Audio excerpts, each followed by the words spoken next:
سمندر میں غرق ہونے والے شہر سے خزانہ دریافت۔ قدیم ترین شہر کس تاریخی ملک کی بڑی بندرگاہ تھا؟ شہر کب اور کیسے غرق ہوا؟ تفصیلات جانتے ہیں اس ویڈیو میں۔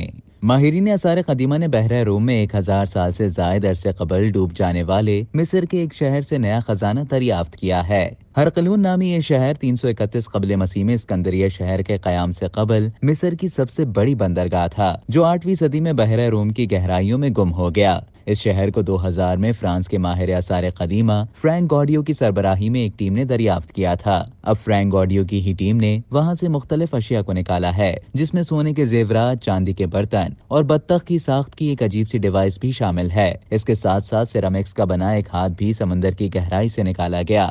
فرینک گوڈیو نے اس دریافت کو زبردست قرار دیتے ہوئے بتایا کہ اس سے شہر کی عمارات کا اندازہ ہوتا ہے۔ انہوں نے بتایا کہ شہر مختلف قدرتی آفات جیسے زلزلے اور سونامی کے باعث بتدریج بحر روم میں غرق ہونا شروع ہوا تھا، اور یہ عمل 8ویں صدی میں مکمل ہوا۔ اب اس شہر کے کھنڈرات قریبی ساحل سے 4 میل کے فاصلے پر سمندر کی گہرائی میں موجود ہیں۔ ماہرین نے جولائی میں اس شہر کے جنوبی حصے کی کھدائی کی تھی، جہاں مصری دیوتا کے ایک مندر کے آثار بھی دریافت ہوئے۔ فرینک گوڈیو کے مطابق یہ مندر شہر کے غرق ہونے سے 1000 سال قبل ہی کسی قدرتی آفت کے باعث منہدم ہو گیا تھا۔ اس مندر سے مختلف زیورات اور اشیاء کو نکالا گیا۔ مندر کے نیچے سے ماہرین نے لکڑی کا ایک زیر زمین اسٹرکچر بھی دریافت کیا تھا، جو ممکنہ طور پر 5 صدی قبل مسیح پرانا تھا۔ اس مندر کے مشرق میں ایک یونانی دیوی سے منسوب جگہ کو بھی دریافت کیا گیا، جس میں کانسی اور سیرامکس کی اشیاء موجود تھیں۔ اگرچہ اس شہر کو دریافت ہوئے 20 سال سے زائد عرصہ ہو چکا ہے، مگر نئی ٹیکنالوجیز کی بدولت اب وہاں کی کھوج کرنا زیادہ آسان ہو گیا ہے۔